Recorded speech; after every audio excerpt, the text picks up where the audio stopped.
अजीज दोस्तों नमस्कार। अजीज दोस्तों, मैं अपने बच्चों के साथ कल बात कर रहा था। कल जो हमारी जो फाइनेंस मिनिस्टर हैं, चांसलर जिसको कहते हैं, उन्होंने जो बजट स्पीच की है ना, चांसलर राचेल रीव्स ने, उसके बाद एक समझ लें बम फटा है यूके में। उनसे मैं बात कर रहा था कि यूके अब रहने जैसा रहा नहीं है, लेकिन क्या चॉइस है हमारे पास।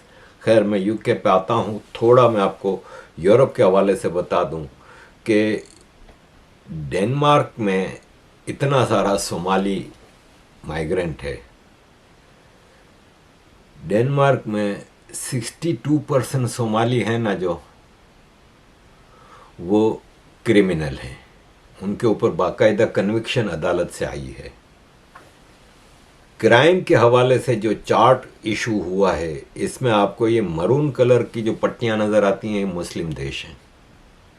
मैं ढूंढता रह गया कि इंडिया कहाँ है।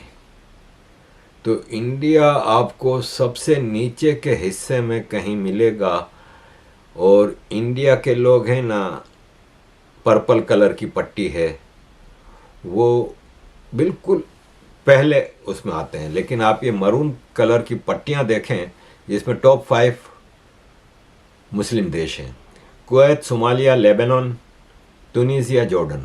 फिर युगांडा आता है, फिर Iraq, Morocco, Nigeria, Ethiopia, Syria, Afghanistan, Egypt, Iran, Turkey, line से। तो ये जब हालत होगी तो देश जिसमें भी ये होंगे उसका क्या हाल होगा। ये तो दुनिया भर को लूट के कई सौ साल तक इन लोगों ने अपने यूरोप को इतना वो किया था स्ट्रॉन्ग, आज ये तबाह होते जा रहे हैं। ये यूरोपियन यूनियन में स्पीच करते हुए जोरश बुक्साद ने कहा कि क्रिश्चियनों का कत्लेआम होता है नाइजीरिया से लेकर पाकिस्तान तक, लेकिन यूरोपियन यूनियन जो है वो बिलियंस ऑफ डॉलर इनकी मदद के लिए भेज रही है, इन कंट्रीज़ के लिए।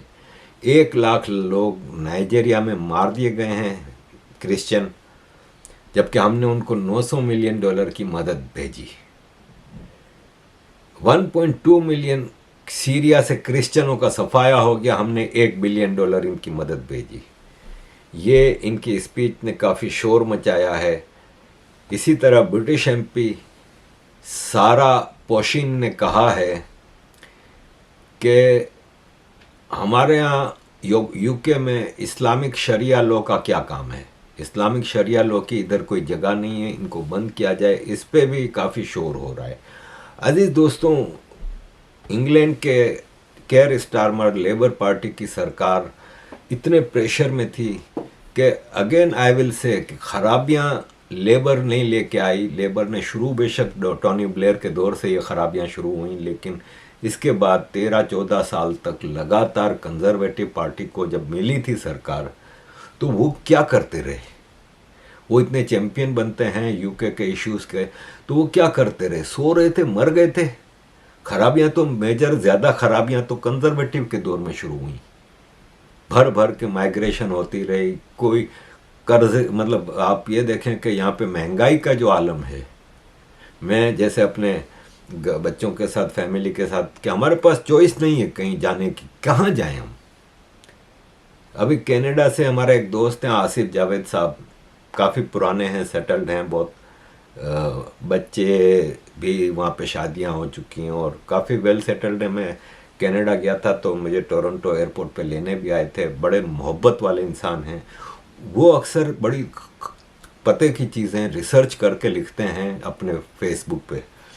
उन्होंने भी हाउसिंग के हवाले से और नए घर खरीदने वालों के हवाले से कनाडा के भी क्राइसिस लिखे हैं कि किस तरह वहाँ पे एक नए आने वाली माइग्रेंट फैमिली के लिए ज़िंदा रहना मुश्किल है। $6-7 हज़ार कम से कम महीने का खर्चा है एक फैमिली का। तो हम तो डॉलरों में जाएं तो मेरे घर का खर्चा कम से कम 10,000 कैनेडियन डॉलर होगा, क्योंकि 4-5 हज़ार पाउंड से कम पे हमारा गुजारा है नहीं।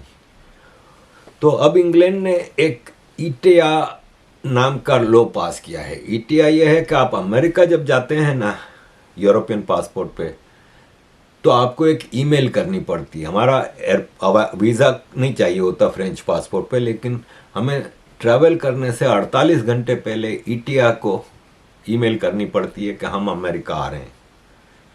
खाली सिर्फ पासपोर्ट की डिटेल देनी होती है, बाकी कोई रिक्वायरमेंट नहीं होती, और विद इन फ्यू आवर्स आपको ईमेल का जवाब आ जाता है, हाँ ठीक है रजिस्टर्ड। और फिर वो जो अप्रूवल आती है ना, वो 2 साल वैलिड होती है।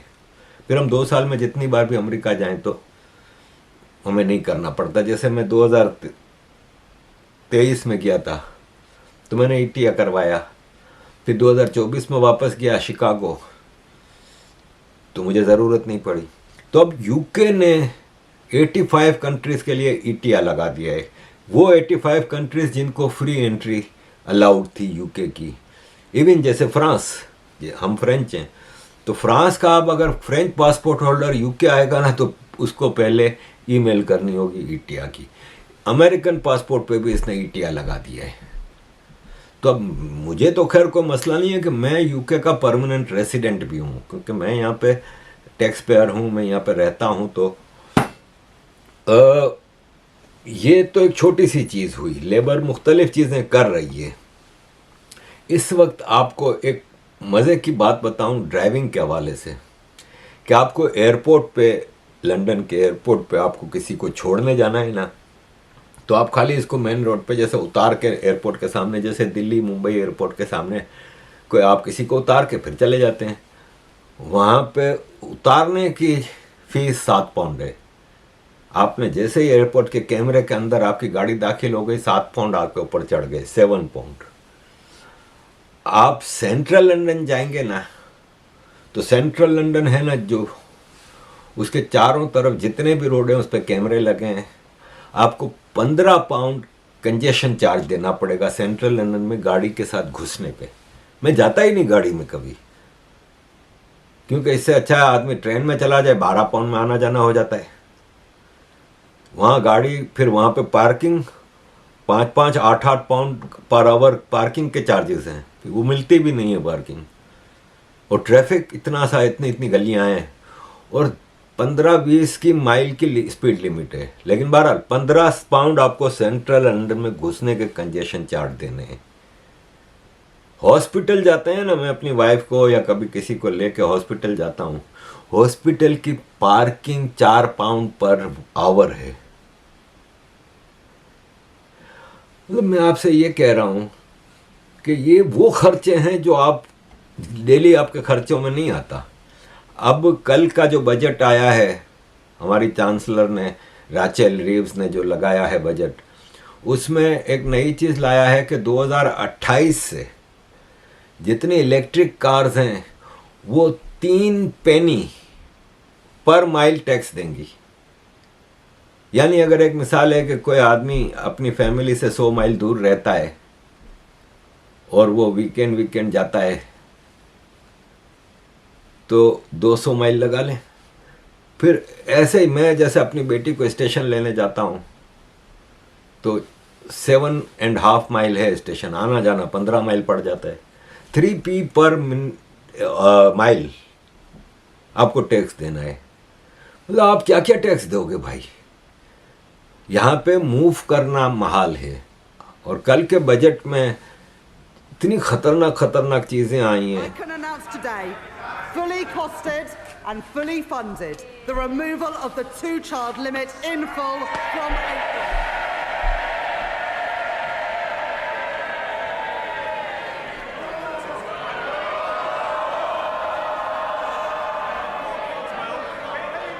We on this side of the house, it's amazing what people get so angry about, and we've seen their true colours today.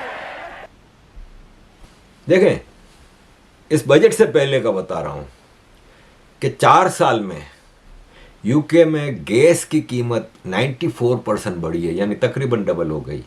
Electricity 78% बढ़ी है। पेट्रोल 49%, होटल्स 37%, किराए 25%, ग्रोसरी 25%, और अर्निंग 2% कम हो गई है। ये एक और किसी ने भेजा है कि इलेक्ट्रिक की मार्केट प्राइस है ना जो, वो चाइना में 5p है, 5 पेनी पर यूनिट, अमेरिका में 12 पेनी, ऑस्ट्रेलिया में 13 पेनी, जापान में 17 पेनी, फ्रांस में 20 पेनी और यूके में 26.35। दूसरी मार्केटें हैं वहाँ पे 72 पाउंड का जो बिल होता है ना, वो हमारे यहाँ 185 पाउंड का बिल होता है। आप अंदाज़ा लगाएं कि क्या होगा। जिसके पास चॉइस है वो छोड़ छोड़ के भाग रहा है। लास्ट वीक एक डेटा आया था कि 2,57,000 ब्रिटिश नेशनल मुल्क छोड़ के चले गए हैं। यूके के वन ऑफ द रिचेस्ट जो कि इंडियन लक्ष्मी मित्तल साहब, स्टील टाइकून, वो तंग आके दुबई मूव करने का सोच रहे हैं अपना पूरा कारोबार। अब अमीरों के पास तो चॉइस है, हम कहाँ जाएं। हमारे पास तो यहाँ पे क्या मैं बताऊँ हमारी हालत। किराया नहीं भरा अभी तक इस महीने का। मालिक मकान पहली बार मुझे उसने वो किया, तो अब तक भी रोज हर बार किराया लेट होता है, लेकिन 10 दिन 12 दिन 15 दिन ये हमारे हालात हैं। हम कहाँ जाएं, हमारे पास तो कोई चॉइस नहीं। इंडियन काफ़ी चले गए वापस इंडिया, हमारा तो कोई देश ही नहीं है। फ्रांस, तो फ्रांस में जाके करेंगे क्या भाई। बच्चों ने यहाँ पे तालीम हासिल की है, बच्चों की तालीम ज़ीरो हो जाएगी, वहाँ पे तो इंग्लिश नहीं चलती। तो ये सिचुएशन है। कनाडा का सोचता था तो कनाडा। अब आते हैं जो माइग्रेशन के हवाले से शबाना महमूद, जिसको बड़े प्यार से मुसलमान लाए थे और उसकी आवभगत की थी कि हमारी मुसलमान बहन आई है, ये वो है, उसने अब जो लगाया है झटका। यहाँ पे पाकिस्तानी स्टूडेंट वीज़ा पे आते हैं और अजाइलम ले लेते हैं। सबसे ज़्यादा स्टूडेंट वीज़ा पे आने वालों में और आने के बाद अजाइलम, पॉलिटिकल अजाइलम लेने वाले पाकिस्तानी 5,888, बांग्लादेशी 2,300, इंडियन 2,200, नाइजीरिया 1,000, इस तरह। इंडियन 2,200 में 90% पंजाब वगैरह से ताल्लुक़ रखते हैं और आके फ़ौरन खालिस्तान के अजाइलम ले लेते हैं। भारत हाई कमीशन के सामने प्रोटेस्ट में चले जाएंगे खालिस्तान के, ये वो फिर वीडियो दिखाएंगे कि अजाइलम हम तो जा नहीं सकते, देखो भारत के खिलाफ हमने प्रोटेस्ट किया है। तो खालिस्तानी इसका नाजायज़ फ़ायदा उठाते हैं और अपनी नंबर्स बताते हैं कि देखो हम इतने सारे हैं। यही चीज़ कनाडा और अमेरिका में भी हो रही है। अजीज़ दोस्तों, 24% पाकिस्तानी नेशनल है ना, वो फ़ौरन अजाइलम क्लेम कर देते हैं।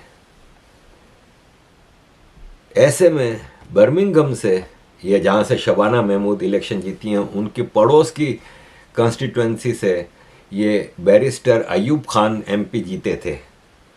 उन्होंने अब एक वीडियो मैसेज रिकॉर्ड कराया है कि अब शबाना महमूद को कोई वोट नहीं देगा, इसने मुसलमान दुश्मन वीज़ा पॉलिसी अनाउंस की है।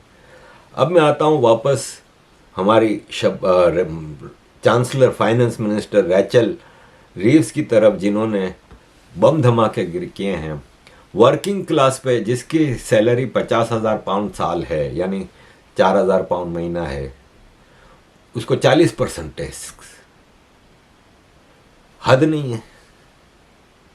वर्किंग क्लास पे बोझ, और जो बेनिफिट ले रहे हैं ना, जो जॉबलेस बन के बैठे हुए आराम से मज़े से, उनको अय्याशी। जिसके 2 से ज़्यादा बच्चे हैं उनके बेनिफिट बढ़ा दिए हैं।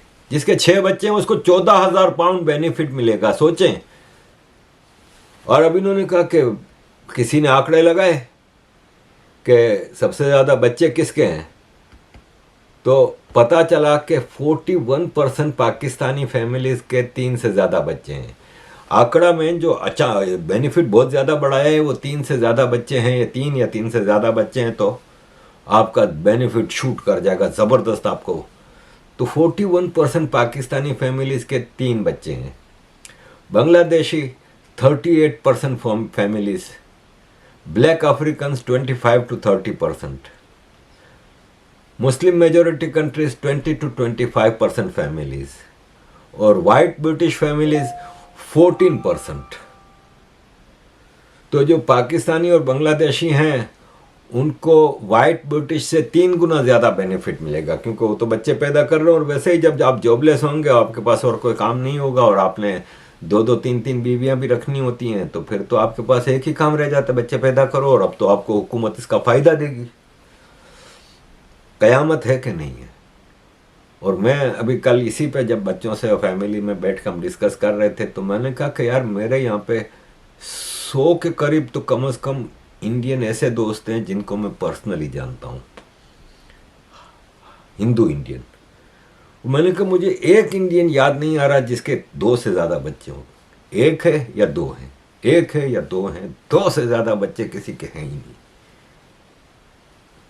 लेकिन क्योंकि इंडियन को बेनिफिट पे जाना नहीं होता। अजीज दोस्तों, इसमें एक और बड़ी खतरनाक चीज़ हुई कि भारत में जो फार्मर्स लोग आए थे तो कितनी चीपें हुई थी। अब इसने फार्मर्स के लिए भी बड़े खतरनाक रूल कर दिए हैं, और फार्मर के इन खतरनाक रूल पे कल लंदन में पूरे इंग्लैंड से ट्रैक्टर भर भर के फार्मर आए थे। पूरा लंदन जैम पैक हो गया था। अचानक पुलिस ने ऐलान किया कि नो प्रोटेस्ट, आपको प्रोटेस्ट अलाउड नहीं है। ये फ्रीडम ऑफ स्पीच वाला कंट्री है, चैंपियन। कई फार्मर्स को गिरफ्तार किया गया। रिफॉर्म पार्टी के नाइजल फारज ने ऐलान किया कि मेरी रिफॉर्म पार्टी की जो लॉयर्स की टीम है इन सारे फार्मर्स का फ्री में केस हैंडल करेगी। वो भारत में वो फार्मर्स लोग आए थे जो फार्मर्स के बेनिफिट में थे, उस पर पूरी दुनिया का इकोसिस्टम खड़ा हो गया था। यही लेबर पार्टी के मुझे अच्छी तरह याद है, वो चंद देसाई है जो क्या नाम है भूल रहा हूँ, सिख है हमारे स्लाव का MP, उसने बाकायदा स्पीच की थी भारत के खिलाफ पार्लियामेंट में।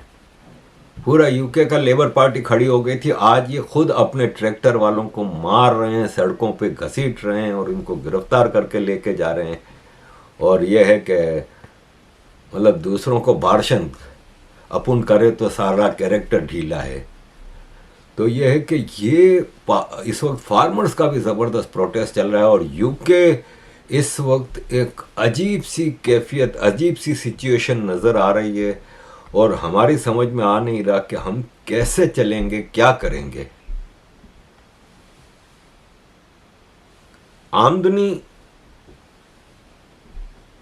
ना होने के बराबर, और अब आगे समझ नहीं आ रही कि रास्ता क्या है। बेस्ट थिंग जो इधर UK में रहने के लिए इस वक्त है ना, जॉबलेस हो जाओ और ढेर सारे बच्चे पैदा करो। अजीज दोस्तों, thank you very much for all your support. Kindly keep definitely वो शबाना का सीट जो है ना, she will lose the seat. जो शबाना महमूद जो पॉलिसी जो पेश कर रही है, इट्स वेरी रॉन्ग। हमारी कम्युनिटी सख्त खिलाफ है इसकी जो फाउंडेशन प्रिंसिपल्स जो हैं। और सिर्फ हमारी कम्युनिटी नहीं, जितने भी हमारे जो नॉन एशियन कम्युनिटी वो भी कह रहे हैं, या this country is one of compassion. अगर देखे जाए देयर इज़ ओनली 3% जो है हमारी जो माइग्रेशन है अनऑथराइज्ड है इस मुल्क में, और ये 97% मीडिया कैप्चर हो रहा है। यहाँ इमिग्रेशन प्रॉब्लम है। टॉमी रॉबिन्सन, नाइजल फराज ने ये जो फॉल्स नैरेटिव स्पिन कर रहे हैं, असल बुनियाद हमारी कम्युनिटी में है कॉस्ट ऑफ लिविंग। और अगर गवर्नमेंट कॉस्ट ऑफ लिविंग को एड्रेस ना करेंगे तो फिर ये डिवीजन हमेशा रहेगा, क्योंकि every community when it's suffering वो किसी स्केपगोट कम्युनिटी को ढूंढ करती है, ये who can we pin the blame on. अभी माइग्रेशन जो है ना is become an issue, yet migration is only 3%। और ये जो शबाना जो इसने फैसला किया is very wrong. It will actually do us more harm in the long term. She should really look back at this policy. अभी किसी ने पोल किया था कुछ महीने पहले, और इसमें पोल में वो नज़र आ रहा था ये Shabana Mahmood will lose her election. I bet you if you did that poll again, उसका पोल ये definitely वो शबाना का सीट जो है ना, she will lose the seat. और वजह उसकी सिंपल, कुछ आदमी करते हैं काम प्रिंसिपल के बेस पे, कुछ आदमी काम करते हैं अपने सेल्फिश बेस पे ऊपर. Nobody can look at Shabana's policy and say this is something which benefits her constituency. This is being done simply to benefit others and not the community that she serves. So I think her election is going to be a big loss for us. Anyone of color जो minority communities को attack करता है जिस तरीके से वो कर रही है, I cannot understand it. The only thing that comes to my mind is वो selfishness. एक person of color होकर आप वो community को target कर रहे हैं जो far right कर रही है, जब कि उनका कोई कसूर नहीं है. कोई आदमी उधर वो जो इस मुल्क में आते हैं from war torn persecution, जिस वो में हमारा मुल्क शामिल है, एक हमारी जिम्मेदारी है या anyone that's fleeing war-torn countries that we provide them sanctuary. ये एक long-standing principle है. और Shabana Mahmood, for someone who lives and represents a constituency like Ladywood, she should know better.